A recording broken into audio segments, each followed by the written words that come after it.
बच्चों, अब हम 3.2 का क्वेश्चन 4 देखेंगे। इससे पहले क्वेश्चन 1, 2, 3 समझाया गया था, वो आप लोगों ने कर लिया होगा। तो हम चौथा क्वेश्चन देखते हैं। चौथे क्वेश्चन में आकृति बनाया गया है। पी केंद्र और क्यू केंद्र वाले वृत्त बिंदु आर पर स्पर्श कर रहे हैं और साथ में ये भी दिया है कि रेखा ए भी बिंदु आर से होकर जा रही है, जो दोनों वृत्तों को ए और बी पर प्रतिच्छेदित कर रही है। अर्थात ए आर भी एक रेखीय है और हमें सिद्ध करना पी आर क्यू एक रेखीय है या नहीं। साथ में हमें 3 साध्य दिए हैं जो यहाँ बोर्ड पर लिखा गया है। यहाँ से हम समझते हैं। दत्त में पी केंद्र वाला क्यू केंद्र वाला वृत्त आर बिंदु पर स्पर्श कर रहा है और रेखा ए भी बिंदु आर से होकर जा रही है। दत्त है। साध्य 3 प्रकार के हैं। रेख ए पी समांतर है रेख पी क्यू। दूसरा साध्य है त्रिभुज ए पी आर समरूप है त्रिभुज बी क्यू आर। और साथ में तीसरा दिया है यदि मापकोण पी ए आर 35 अंश है तो मापकोण आर क्यू भी कितना होगा। इसे सिद्ध करने के लिए सबसे पहले हम मौखिक समझ लेते हैं कि हमें क्या क्या यहाँ पर करना है। तो जब भी स्पर्श वृत्तों का सवाल आए तो स्पर्श वृत्त का मैं इससे पहले वाले वीडियो में स्पर्श वृत्तों की सारी जानकारी दी हूँ, उसके प्रकार की जानकारी दी हूँ, प्रमेय की जानकारी दी हूँ और केंद्रों के बीच की दूरी कैसे ज्ञात करते हैं उसका सब सूत्र निकाला गया है। तो जब भी आगे बड़े बड़े सवाल आए स्पर्श वृत्तों का तो हमें सबसे पहले उनके केंद्र और स्पर्श बिंदु को एक रेखीय करना है।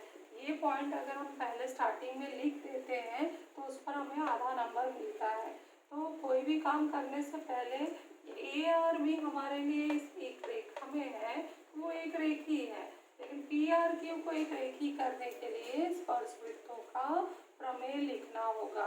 तो हम प्रमेय लिखकर स्पर्श वृत्तों का प्रमेय लिखकर पी आर क्यू को एक रेखीय करेंगे। ये एक रेखीय हो गया, ये भी एक रेखीय है।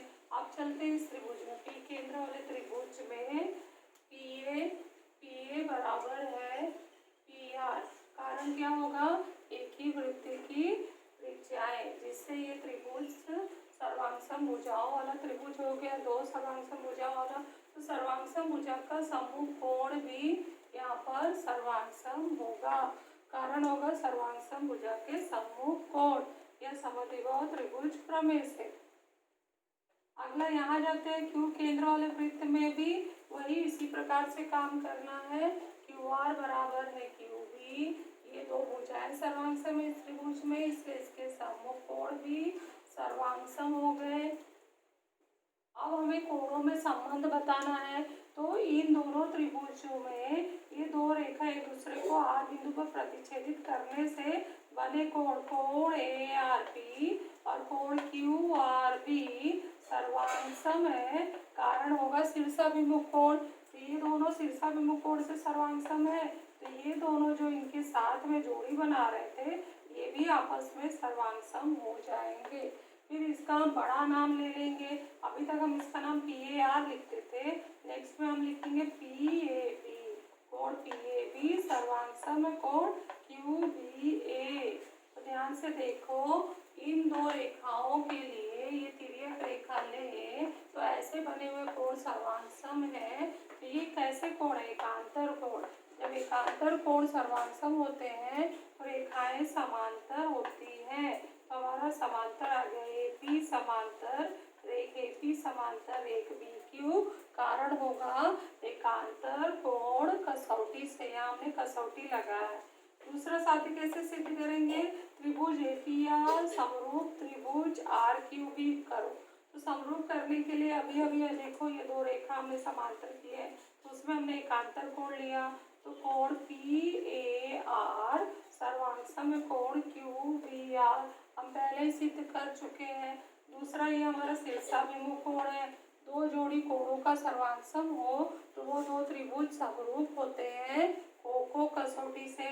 तो कोको कसौटी से ये दोनों त्रिभुज समरूप हो जाएंगे। नेक्स्ट तीसरा साध्य कैसे लाएंगे, हमें माप कोण पी ए आर जो दिया है 35 अंश दिया है, तो यहाँ 35 अंश दिया है तो ये भी 35 अंश हो जाएगा। और इस तरह से शीर्षाभिमुख कोण बनकर इस त्रिभुज में 35 अंश आ जाएगा। इस त्रिभुज में दो कोण वैसे ही सर्वांग है तो ये भी 35 हो जाएगा। अब इस त्रिभुज में हम तीनों कोणों का योगफल लगाएंगे, 180 के बराबर करेंगे तो ये 35 35 70, 180 में से 70 घटा दो तो तीसरा शेष कोण का मान 110 अंश आ जाएगा। इस तरह से तीनों साधे का मान हम मौखिक समझा दिए हैं।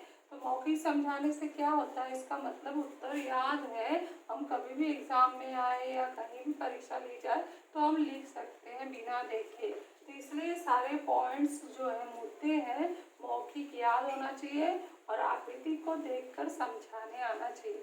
इसके बाद अब मैं लिखना शुरू करती हूँ, तुम लोग भी लिखना स्टार्ट कर दो। तो सबसे पहले हमें क्या लिखना है, PRQ, P केंद्र है, Q केंद्र है, R स्पर्श बिंदु है। कारण लिखो, स्पर्श वृत्तों के प्रमेय से ये दोनों एक रेखी हो गए। तो इसके बाद बारी बारी से त्रिभुज में चलते हैं। त्रिभुज PAR में PA बराबर है PR, कारण होगा एक ही वृत्त की त्रिज्या। नंबर 3, इसलिए कोण सर्वांग सम कर दो। कोण PAR सर्वांग सम कोण PRA,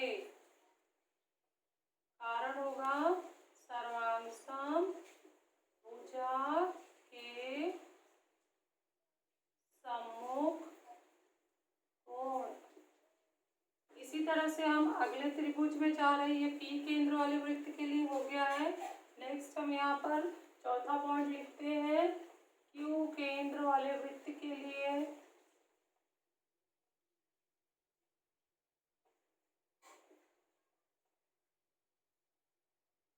क्या देख रहे हैं, QR बराबर है QB, कारण होगा एक ही वृत्त की त्रिज्या।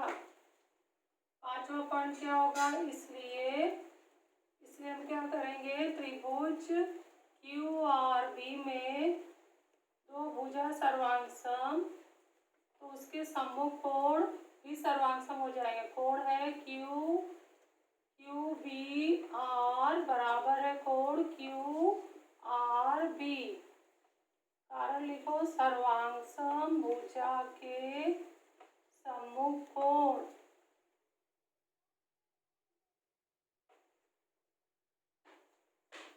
नंबर 6 पर हमें मिलाना है इन दोनों कोणों को। क्यों, क्योंकि ये दोनों कोण क्यों सर्वांग सम हो रहे हैं, ये शीर्षाभिमुख कोण है। इसलिए कोण ARP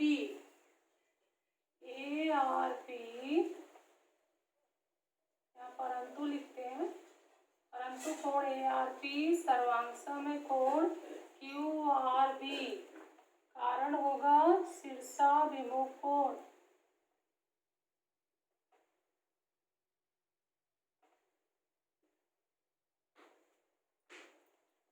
QRB और कोण ARP, देखो यहाँ पर ये कहाँ लिखा है ARP और यहाँ पर कोण QRB, मतलब तीसरे समीकरण और पांचवें समीकरण का दाहिना पक्ष समान हो रहा है तो बायां पक्ष भी समान हो जाएगा।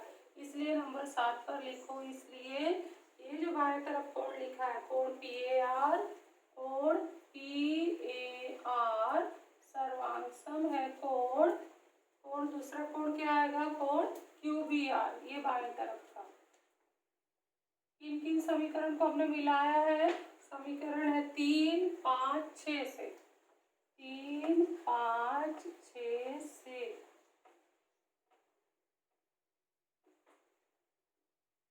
PAR सर्वांग सम हो गया कोण QBR। अब इन दोनों रेखा को समांतर करना है तो कोण यहाँ तक पहुँचना चाहिए, तो इसलिए इसको बड़ा कर दो। इसलिए कोण PA R पर रुका है तो B तक ले आओ, B बी सर्वांशम है कोण, और दूसरा क्या आएगा कोण क्यू बी, आर तक रुका है तो ए तक ले आओ, कोण क्यू बी ए। कारण होगा 7 से कोण, कोण वही है सिर्फ हमने भिन्न नाम लिया है, कोण के भिन्न नाम बड़ा कर दिया है। अब डायरेक्ट परंतु लिखना है, परंतु ये कैसे कोण है, परंतु ये एकांतर कोण है जो सर्वांगसम हो गए हैं आज से। इसलिए क्या होगा, इसलिए रेख, ये जो रेख पीए है या एपी, रेख एपी समांतर होगा रेख बीक्यू। कारण हो जाएगा एकांतर कोण कसौटी से, कसौटी लिखना है। आया समझ में यहाँ तक? तो हमारा पहला साध्य आ गया है, तो इसको हम अंडरलाइन कर देते हैं। 3 साध्य 3 जगह दिखाई देना चाहिए कि हमने यहाँ तक सिद्ध किया। तो पहला साध्य यहाँ तक आ गया है, सभी को समझ में आ गया होगा। पहले भी मैं मौखिक समझाई हूँ, दोबारा लिखकर बता रही हूँ। अभी नेक्स्ट है दूसरा साध्य कि क्या त्रिभुज समरूप है। तो त्रिभुज समरूप करने के लिए हमें 2 बातें लिखना होगा। तो नंबर 11 पर त्रिभुज ए पी आर तथा, जब भी समरूप करना है पहले त्रिभुज को नाम लिखना है तथा लगाते हुए, और 2 बातें 3 बातें जितनी भी उनके सर्वांश में समरूप है वो हमें यहाँ पे बताना है। मैं कौन कौन से हम कोण लेंगे बताओ। कोण हम कौन सा लेने जा रहे हैं, ये देखो 7वें नंबर का कोण इसमें आ रहा है, ठीक है। और साथ में हमने जो शीर्षाभिमुख कोण लिया है, तो ये दोनों भी 6 और 7 यहाँ आ जाएंगे। कोण ए आर पी, यहीं से देख के लिख लो, सर्वांगसम कोण क्यू आर पी 6 से। अब यहाँ कारण मत लिखो, सिर्फ नंबर लिख दो। और दूसरा कोण आ जाएगा कोण पी ए आर, सर्वांगसम कोण क्यू बी आर। अलग से लिखना जरूरी है क्योंकि इसके कौन से कथन है उसके आधार पर ही कसौटी बनता है। इसलिए त्रिभुज ए पी आर समरूप हो गया त्रिभुज आर क्यू बी, कसौटी हो जाएगी कोको कसौटी से।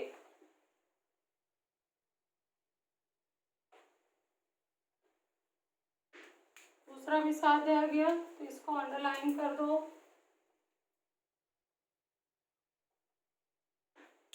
तो बार बार सफाई से ये दिखाई भी दे रहा है कि इतने इतने पॉइंट से पहला साध्य फिर दूसरा साध्य सिद्ध हो गया। अब नेक्स्ट हम चलते हैं, माप कोण पी ए आर 35 डिग्री दिया है, तो अब हमें यहाँ 35 अंश लिखना है। जैसे मैं 35 अंश लिखूंगी, ये कोण इस कोण के बराबर है तो ये 35 हो गया, ये कोण इस कोण के बराबर है तो ये 35 हो गया, ये कोण इस कोण के बराबर है तो ये भी 35 हो गया। तो चारों कोण एक दूसरे के बराबर है, तो सब हम लिखते जाएंगे ये। और यहाँ पर क्या आएगा, इस त्रिभुज में हम टोटल त्रिभुज के कुल कोणों का योग गुणधर्म लगाएंगे और 180 में से ये 35 धन 35 70 घटा देंगे तो उत्तर आ जाएगा। तो शुरू करते हैं, सबसे पहले लिखते हैं नंबर 13 पर कोण, कौन सा कोण दिया है, पी ए आर। कोण पी ए आर बराबर, पी ए आर किसके बराबर था, पी आर ए। कोण पी आर ए बराबर 35 अंश। कारण होगा दत्त और 3 से।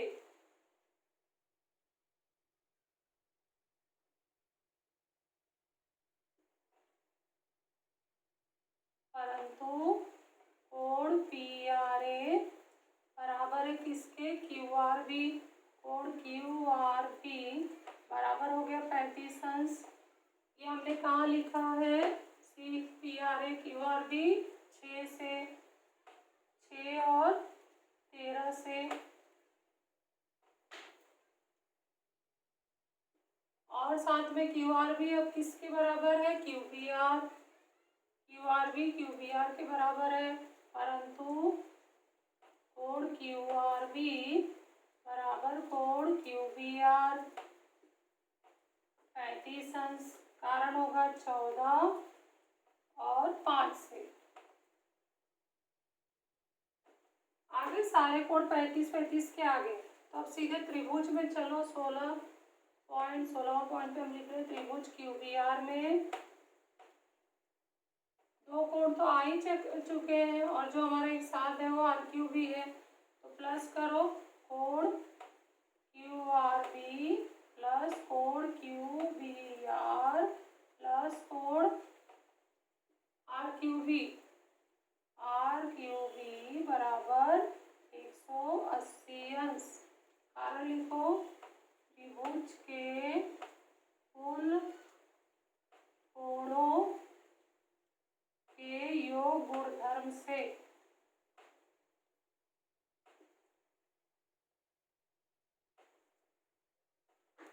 मान रखो यहाँ पर QRB QBR का मान 35 अंश धन 35 अंश धन कोण RQB बराबर 180 अंश। 35 हमने किससे लिखा है? 15 से। 70 अंश धन कोण RQB बराबर 180 अंश, तो इसलिए कोण RQB बराबर 180 ऋण 70, इसलिए कोण RQB बराबर 110 अंश। 17वें पॉइंट पर आ गया उत्तर हमारा, तो इसको भी अंडरलाइन कर दो। इस तरह से ये सवाल बहुत ही आसान है। स्पर्शवृत्तों के प्रमेय से शुरू करके हमने समरूपता की कसौटी भी लगाई है पाठ 1 का, शीर्षा विभव कोण, समद्विबाहु त्रिभुज प्रमेय और त्रिभुज का इसी पाठ में हमने समांतर रेखाओं का गुणधर्म का त्रिभुज के कुल कोणों का योग गुणधर्म भी लगाया है, जो हम 9वीं कक्षा में पढ़े थे समांतर रेखाओं के गुणधर्म में। तो 9वीं के प्रमेय भी यहाँ 10वीं की किताब में अधिकतर उपयोग में आते हैं, तो उन्हें भी याद रखना चाहिए। इसे ठीक से समझ के फेयर में अच्छे से नोट कर लो।